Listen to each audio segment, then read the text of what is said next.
Hello hi welcome नमस्ते। मेरा नाम है ऋतिक और आज हम फिर से बात करने वाले हैं एक और इंटरेस्टिंग कंसेप्ट के ऊपर। तो ये वीडियो सेमेस्टर 2 के उन बच्चों के लिए मोस्ट इंपोर्टेंट होने वाली है जिनके पास सब्जेक्ट है principles of macro economics first. तो चलिए शुरू करते हैं आज की वीडियो को। और आज से हम बात करेंगे लेसन नंबर 2 के बारे में। लेसन नंबर 2 इस कंप्लीट सीरीज का सबसे इंपॉर्टेंट चैप्टर होने वाला है क्योंकि हम इस चैप्टर में डिस्कस करेंगे नेशनल इनकम को।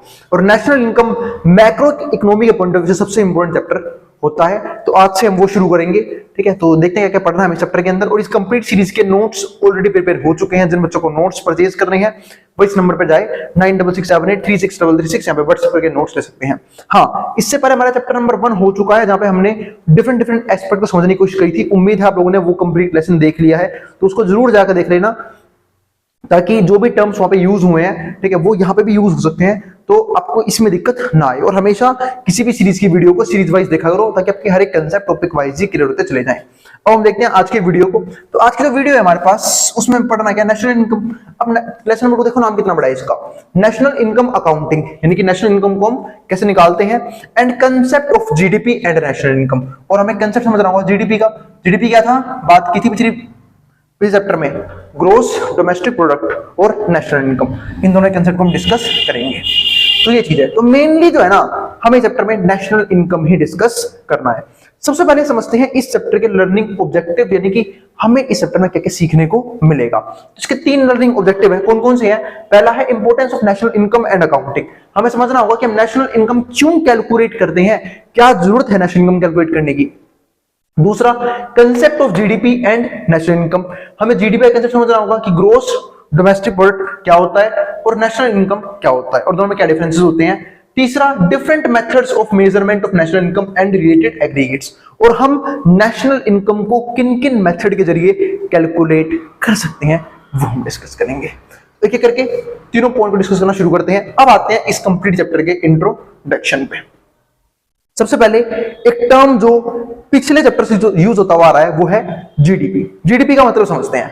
जीडीपी क्या होता है? ग्रोस डोमेस्टिक प्रोडक्ट, यानी कि एक कंट्री के अंदर, ठीक है, एक कंट्री के अंदर एक फाइनेंशियल ईयर के दौरान, यानी कि एक साल के अंदर, फाइनेंशियल ईयर का मतलब होता है, इसको हम अकाउंटिंग ईयर भी बोलते हैं। फाइनेंशियल ईयर का मतलब होता है 1 अप्रैल से 31 मार्च तक, कोई सा भी ले सकते हो आप। जैसे कि मान लो 25-26 की बात करूंगा तो 25-26 में 1 अप्रैल से शुरू होगा अब ये नया फाइनेंशियल ईयर, और अगले साल 26-31 मार्च तक खत्म हो जाएगा। इसको बोलते हैं फाइनेंशियल ईयर। तो एक फाइनेंशियल ईयर के अंदर एक डोमेस्टिक टेरिटरी के बाउंड्री के अंदर जोन जोन से फाइनल गुड्स बनाए हुए हैं, उन सब की फाइनल वैल्यू का सम, उसको हम क्या बोलते हैं? जीडीपी बोलते हैं। और हाँ, सिर्फ गुड्स नहीं, सर्विसेज भी इसके अंदर आएंगी, ठीक है। तो इसका मतलब, दोबारा बोल रहा हूं, एक फाइनेंशियल ईयर के अंदर जो भी गुड्स एंड सर्विसेज एक कंट्री के अंदर, एक डोमेस्टिक टेरिटरी के अंदर बनाए गए हैं, उन सभी की फाइनल वैल्यू का टोटल, उसको हम जीडीपी बोल के चलते हैं। तो ये बात तो मैंने आपको पिछले चैप्टर में भी समझाई थी। अब इसमें देखो क्या क्या आता है और इंट्रोडक्शन में क्या क्या पॉइंट्स हैं।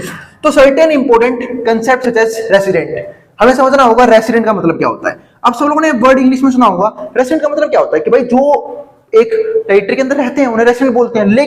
लेकिन इकोनॉमिक्स में कुछ चीजें यहाँ पे डिफर करती हैं, वो हमें डिस्कस करना है कि किस किस को हम रेसिडेंट के अंदर काउंट करते हैं और किन किन को हम रेसिडेंट के अंदर काउंट नहीं करते हैं। ये हमारा आज की वीडियो का सबसे इंपॉर्टेंट टॉपिक होगा, जिसमें हम सब कुछ पढ़ेंगे कि कौन कौन सी चीजें रेसिडेंट्स के अंदर आएंगी और कौन कौन सी चीजें रेसिडेंट के अंदर नहीं आएंगी। फिर क्या आता है हमारे पास यहाँ पे, डोमेस्टिक टेरिटरी का मतलब क्या है। डोमेस्टिक टेरिटरी को हम किस तरीके से देखते हैं? जैसे कि अगर मैं बात करूं डोमेस्टिक टेरिटरी में, तो एक तो हमारी लैंड बाउंड्री है कि भाई इंडिया एक देश है, ठीक है, उसकी लैंड बाउंड्री जो है कहां कहां तक सीमित है। फिर भाई एयर जो लेवल है, एयर बेस है, वो कहां तक है, ठीक है। फिर इंटरनेशनल वाटर, हमारी कौन कौन सा वाटर हमारे अंदर आता है, वो सब किसका पार्ट बनेंगे? हमारी डोमेस्टिक टेरिटरी का पार्ट बनेंगे। इसके बाद इंटरमीडिएट गुड्स क्या होते हैं?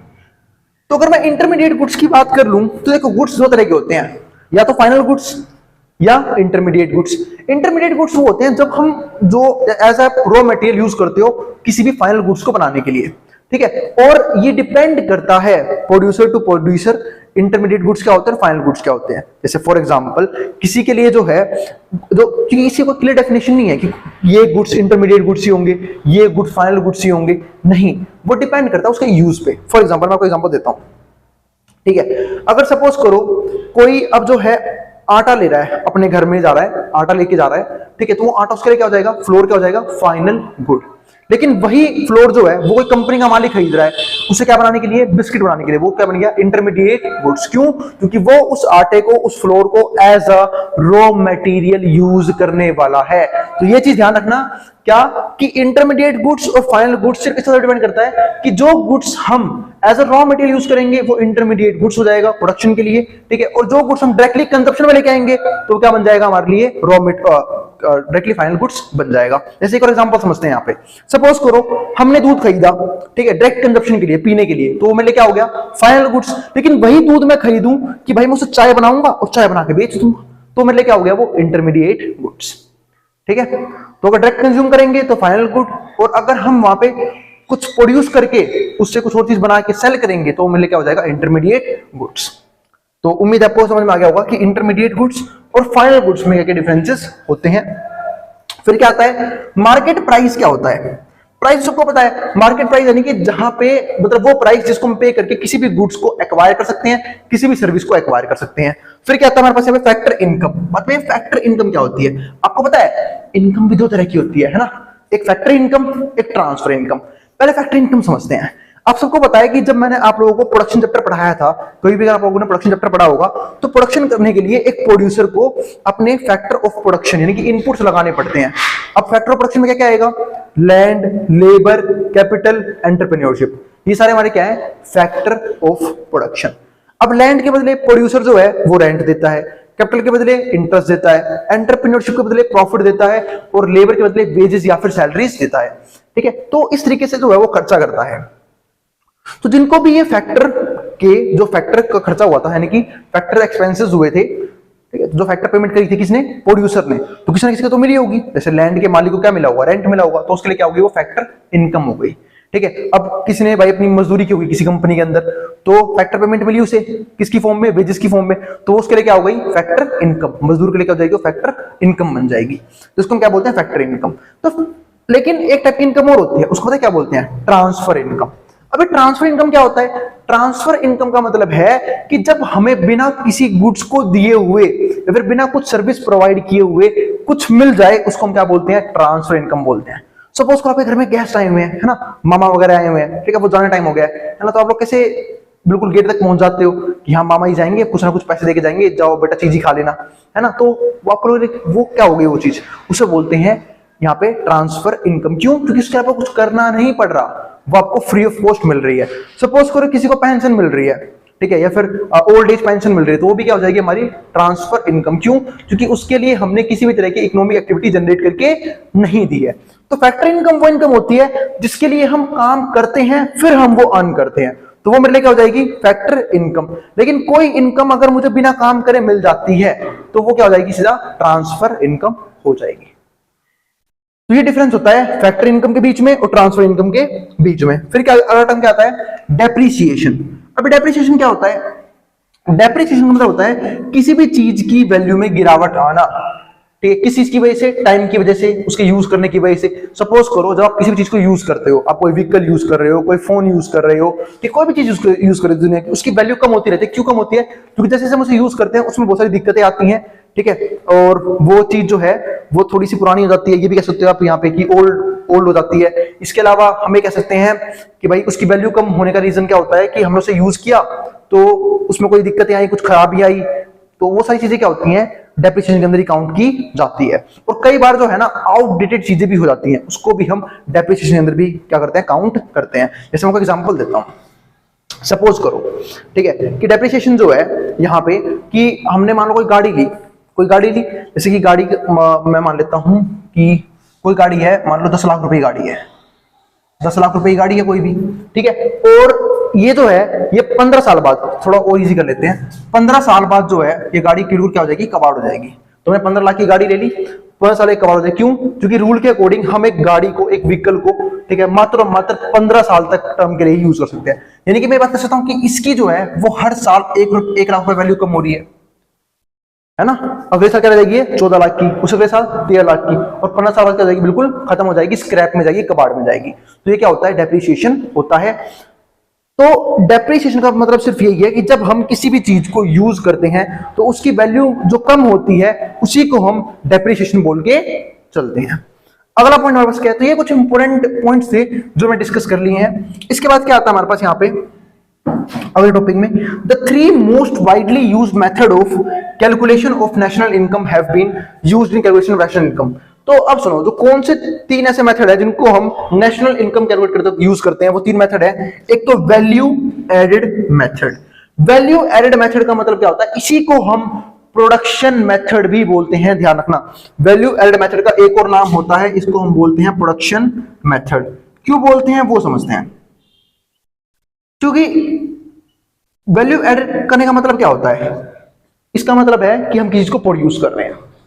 यानी कि मान लो ये मार्कर है, किसी कंपनी ने बनाया होगा, किसके ऐप से बनाया होगा, प्लास्टिक ऐप से बनाया होगा। क्या मैं प्लास्टिक से लिख पाता कभी भी? पॉसिबल ही नहीं था, मुझे तो मार्कर चाहिए। तो उसने क्या किया, एक प्रोड्यूसर ने दिमाग लगाया कि मैं ना इस प्लास्टिक को यूज करके इसमें वैल्यू एड कर देता हूं, इससे एक नया मार्कर बना देता हूं, कुछ मशीन्स यूज करके, कुछ रॉ मटेरियल यूज करके। ठीक है, तो उसने इसमें वैल्यू ऐड कर दी, वैल्यू ऐड करके मार्कर बना दिया। तो अब ये क्या हो गया, एक तरह से प्रोडक्शन हो गया किसका, एक नई चीज का। किसको यूज करके? रॉ मटेरियल्स को यूज करके। तो वैल्यू ऐड मेथड को हम क्या बोलते हैं, जब हम किसी भी चीज में वैल्यू ऐड कर देते हैं, उसे एक बेहतर चीज बना देते हैं रॉ मटेरियल की हेल्प से। ठीक है, ताकि वो उसे बाद में कंजप्शन के लिए यूज किया जा सके। तो वैल्यू ऐड मेथड को हम क्या बोलते हैं, प्रोडक्शन मेथड भी बोलते हैं।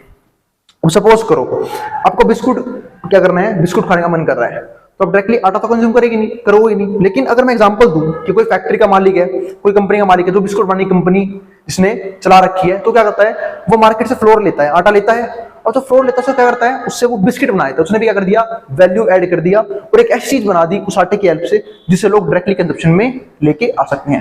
हाँ, सिर्फ आटा ही नहीं, बाकी और भी चीजें, इंग्रेडिएंट्स यूज होंगे। ठीक है, जो वो वहां पे यूज करेगा एज अ रॉ मटेरियल, और फिर उससे एक बिस्किट का पैकेट बनाएगा जो डायरेक्टली जो है कंजप्शन में लेके आया जा सकता है। इसलिए इसको क्या बोलते हैं, वैल्यू एडेड मेथड बोलते हैं। दूसरा पॉइंट हमारे पास क्या आता है यहाँ पे, इनकम मेथड का। अगर मैं इनकम मेथड की बात करूं तो यहाँ पे जो है वो सबकी टोटल इनकम का सम निकाला जाता है। अगर मैं मेनली बताऊं तो अब इसे कंपोनेंट्स क्या होते हैं, ऐसे तो वैल्यू एड मेथड की बहुत सारे कंपोनेंट होते हैं जो हम डिस्कस करेंगे आने वाले वीडियोस में।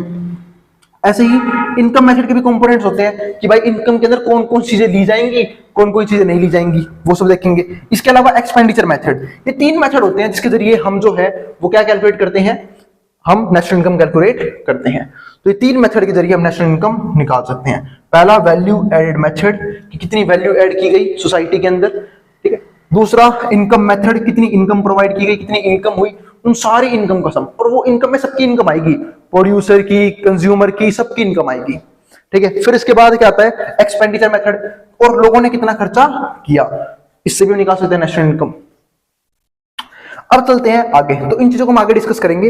लेकिन अब जो आता है हमारा मेन टॉपिक ये आता है क्या, कि नेशनल इनकम होता क्या है। तो national income and it's concept, तो ये आता है हमारा आज की वीडियो का मेन टॉपिक। अब तो हमने क्या डिस्कस किया, एक तो चैप्टर के लर्निंग ऑब्जेक्टिव कौन कौन से वो डिस्कस कर लिया। इंट्रोडक्शन में हमने कुछ पॉइंट समझे कि भाई ये इंटरमीडिएट गुड्स क्या होते हैं, डोमेस्टिक टेरिटरी का मतलब क्या होता है, रेसिडेंट्स क्या होते हैं, इसको तो हम डिस्कस करेंगे बिल्कुल अच्छे से। ठीक है, डेप्रिसिएशन क्या होता है, फैक्टर इनकम क्या होती है, ट्रांसफर इनकम क्या होती है, ये सारी टर्म्स जो हम आने वाले वीडियोस में यूज करेंगे। ठीक है, उसके लिए मैंने सारी चीजें एक्सप्लेन कर दिया पहले से ही। अब जो हमारा पार्ट है वो क्या है, नेशनल इनकम। तो national income is the total value of goods and services produced with in the national boundaries of a country. तो नेशनल इनकम क्या है, टोटल वैल्यू यानी कि सम किसका, उन सारे गुड्स का, उन सारी सर्विसेज का जो एक नेशनल बाउंड्री के अंदर प्रोड्यूस हुई है। तो national income is factor income. National income हमारी क्या होती है, फैक्टर इनकम होती है, कभी भी ट्रांसफर इनकम नहीं होती है, फैक्टर इनकम। क्योंकि यहाँ पे जो है ना, हम लोग इकोनॉमिक एक्टिविटीज करते हैं तब पैसा कमाते हैं, यहाँ कोई मैं दान में पैसा देके नहीं जाता। तो national income is factor income. ठीक है, तो ध्यान रखना। तो फैक्टर इनकम का सिंपल सा मतलब क्या है कि जब हम पैसा कमाते हैं, हमने कहीं से पैसा कमाया है, उस चीज के लिए वैल्यू प्रोवाइड करी है, हमने कुछ गुड्स जनरेट किए हैं या फिर कुछ सर्विस जनरेट की है, तो मेरे लिए क्या बन जाएगा, फैक्टर इनकम बनेगा। ठीक है सर, और ट्रांसफर इनकम में क्या, जैसे गिफ्ट हो गया, पेंशन हो गई, ये सब किसका एग्जांपल है हमारे पास, ट्रांसफर इनकम के एग्जांपल होते हैं। इसके बाद national income is factor income earned by the resident. जो नेशनल इनकम वो फैक्टर इनकम होती है जो उस कंट्री के रेसिडेंट्स अर्न करते हैं ड्यूरिंग एन अकाउंटिंग ईयर। या तो आप अकाउंटिंग ईयर वर्ड यूज करोगे या फाइनेंशियल ईयर वर्ड यूज करोगे। तो किसी भी साल का फाइनेंशियल ईयर 1 अप्रैल से शुरू होता है और 31 मार्च को खत्म होता है। It is reported by NNP and FC. तो इसको हम रिप्रेजेंट किसे करते हैं? एनएनपी एट एफसी से। अब ये एनएनपी एट एफसी का मतलब क्या है मैं आपको थोड़ा सा एक्सप्लेन कर देता हूं। देखो एनएनपी एट एफसी, ठीक है, इसका मतलब होता है, 1 मिनट वेट कर लो फिर बात करते हैं। चलो भाई आगे देखते हैं। हाँ तो मैं क्या बात कर रहा था? NNP at FC. अगर मैं एनएनपी एट एफसी की बात करूं तो एनएनपी एट एफसी का जो मतलब होता है ना वो पता है क्या होता है? एन का मतलब होता है नेट। इस जगह आपको 2 ही वर्ड मिलेंगे, या तो नेट मिलेगा या फिर जी मिलेगा। जी का मतलब होता है ग्रोस। अभी सर क्या होता है वो सब बाद में डिस्कस करेंगे। एनपी का हमारा क्या होता है? नेशनल प्रोडक्ट, या फिर आपको यहाँ पे मिलेगा डीपी। डीपी यानी कि डोमेस्टिक प्रोडक्ट। और एफसी मिलेगा यानी कि फैक्टर कॉस्ट, या फिर मिलेगा आपको एमपी मार्केट प्राइस। तो ये 3 चीजें हैं। एन की जगह आपको जीबी मिल सकता है, एनपी की जगह आपको डीपी भी मिल सकता है, और एफसी की जगह आपको एमपी भी मिल सकता है। वो तीनों चीजें क्या होती हैं वो बता चुका हूं, पर चेंज कैसे करते हैं वो सब फॉर्मूला का काम है, वो बाद में सीखेंगे। ठीक है, तो ध्यान रखना नेशनल इनकम को हम एनएनपी एट एफसी भी बोलते हैं। तो it is the income earn by the normal resident of the nation. तो ये वो इनकम होती है जो एक नॉर्मल रेसिडेंट एक कंट्री के अंदर जो है अर्न करता है, कमाता है। अब समझते हैं नॉर्मल रेसिडेंट का मतलब क्या होता है। तो अब आता है हमारा वीडियो का अगला फेज, जहां पे सिर्फ हम ये डिस्कस करेंगे कि नॉर्मल रेसिडेंट हम किसको बोलते हैं और किसको हम नॉर्मल रेसिडेंट के अंदर मानेंगे, किसको नहीं मानेंगे, कौन कौन से कंसेप्ट्स हैं वो सब डिस्कस करेंगे अब यहां से। तो नॉर्मल रेसिडेंट का मतलब क्या वो देखते हैं पहले तो residents who reside in the domestic territory, वो रेसिडेंट जो एक तो डोमेस्टिक बाउंड्री के अंदर रहता है of the nation, and those who carry out their economic activity in the domestic territory. और ये भी जरूरी होना चाहिए कि वो जो अपनी सारी इकोनॉमिक एक्टिविटी कर रहा है वो उस बाउंड्री के अंदर ही कर रहा है, यानी कि डोमेस्टिक टेरिटरी के अंदर ही कर रहा है। इसका मतलब नॉर्मल रेसिडेंट उन पर्सन्स को बोलूंगा कि जो इनकम जनरेट भी उसी बाउंड्री के अंदर कर रहे हैं, खर्च भी उसी बाउंड्री के अंदर कर रहे हैं, यानी कि सारा काम जो है ना इकोनॉमिक एक्टिविटी का उसी बाउंड्री के अंदर कर रहे हैं और रह भी वहीं पर रहे हैं, उनको क्या बोलेंगे? नॉर्मल रेसिडेंट बोलेंगे। अब यहां पे कुछ चीजें हैं वो समझते हैं, वो क्या है? The following are not regarded as normal residents. मतलब ये कुछ पॉइंट्स हैं जिनको हम नॉर्मल रेसिडेंट्स में काउंट नहीं करते हैं। अब किस किस को हम नहीं काउंट करते हैं वो समझते हैं। पहला, foreign tourist and visitors are not included as normal resident. अब जो फॉरेन टूरिस्ट है मतलब जो बाहर विदेश से घूमने है ना, जिसमें जाते हो इंडिया गेट पे घूमने, है ना, वहां पे कितने सारे फॉरेन लोग घूमने आते, तुम बोलते हो हाय, तुम हाय हेलो करते घूमते हो वहां पे, है ना, तो वो सारे जो हैं वो हमारी डोमेस्टिक बाउंड्री का या फिर नॉर्मल रेसिडेंट का पार्ट नहीं होते हैं। ठीक है, तो ध्यान रखना foreign tourist and visitors are not included as normal resident. क्यों? क्योंकि ना तो वो यहाँ पे इनकम जनरेट कर रहे हैं, ठीक है, हाँ खर्च कर रहे हैं थोड़ा बहुत जो वो बाहर से कमा के आए, तो इसलिए वो कभी भी हमारे यहाँ का पार्ट नहीं बनते हैं। दूसरी बात यहाँ पे एक चीज समझ सकते हो कि वो कम से कम यहाँ पे 1 साल से ऊपर रहते हो, तो भी जरूरी है। और टूरिस्ट जो है वो कुछ टाइम के लिए आता है सिर्फ घूमने के लिए, फिर घूम के चला जाता है यहाँ से।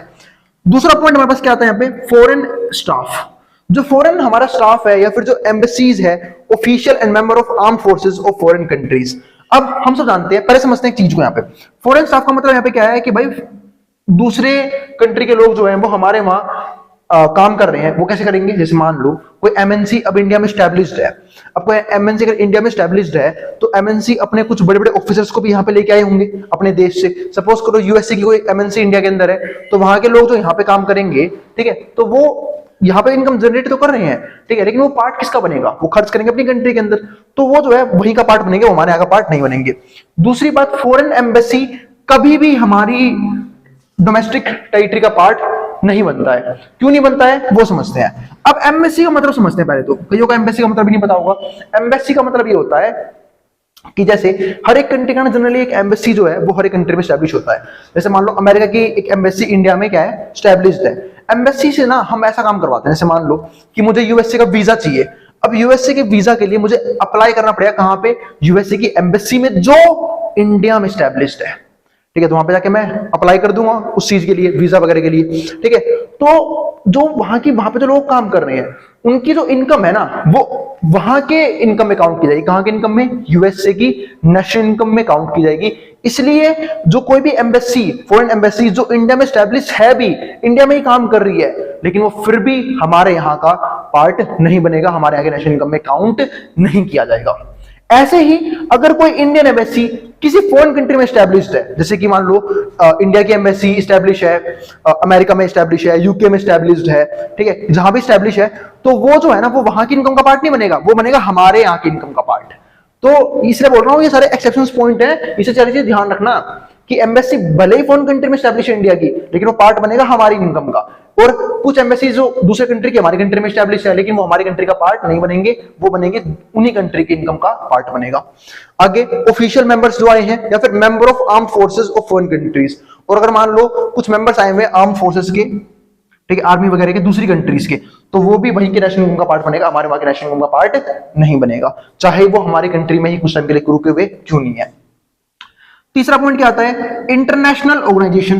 अब कुछ इंटरनेशनल ऑर्गेनाइजेशन है सच एज WHO, सबको पता है WHO क्या होता है, वर्ल्ड हेल्थ ऑर्गेनाइजेशन, या फिर मैं बात करूं यूएन, यूनाइटेड नेशन, या फिर WTO, ये क्या होता है, world trade organisation, are treated as normal resident of international areas. इनको हम क्या करते हैं, ट्रीट करते हैं normal resident of the international area, मतलब जहां से वो एस्टेब्लिश हो रखे हैं ना वहीं की इनकम में आएगा वो।